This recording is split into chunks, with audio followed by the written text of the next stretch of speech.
There are some places you fish once and never again. The hidden lake was my sanctuary, a place to escape the city's clamor. I kept my kayak tied to a weathered dock, its outline a shadow against the moonlight water. One night, that tranquility shattered.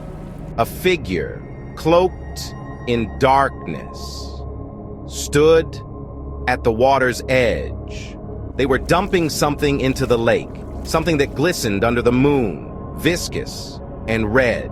Panic seized me. I pushed my kayak away from the dock, heart hammering against my ribs.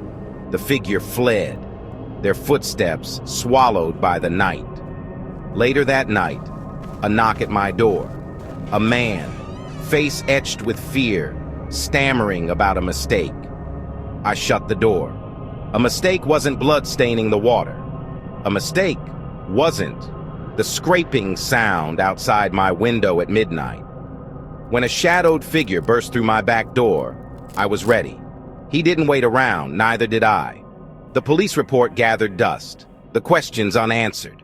The lake, once a haven, now held a chill that seeped into my bones.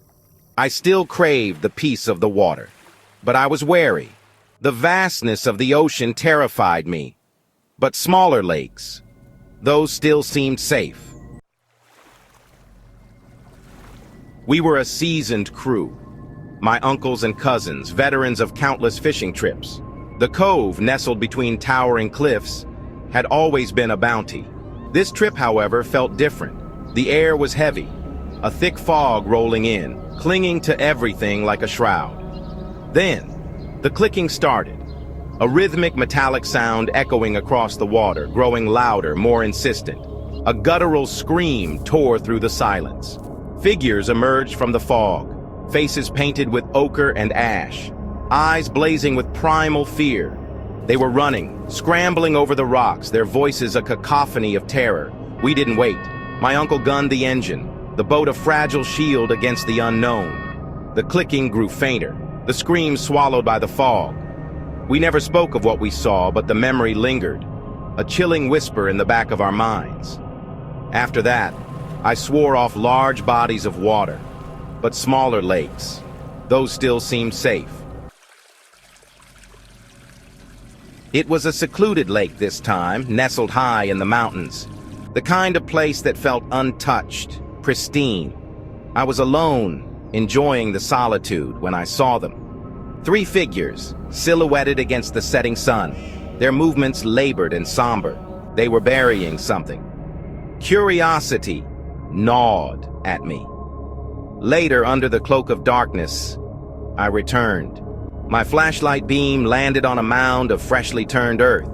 Buried beneath it, a canvas bag. Inside, a cold weight settled in my stomach.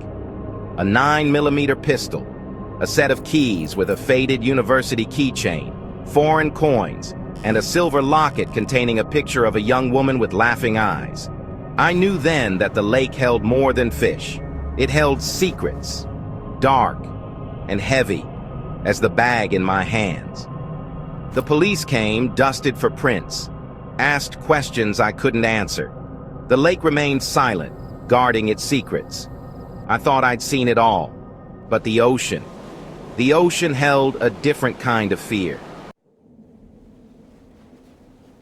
My friend Mark insisted on a deep-sea fishing trip to break my fear. The ocean was vast and unknowable. I felt exposed. Hours passed, broken only by gulls and waves. Then, a raspy voice carried by the wind. Turn back while you can. A figure materialized from the mist on a distant reef. Gaunt, with burning eyes, he stared at us. Then, he vanished into the mist. Our boat was adrift, engine tampered with, belongings gone. Mark, pale and shaken, looked at me. I had no answers, only a certainty. Some things are best left undisturbed. That was the last time I ever went fishing.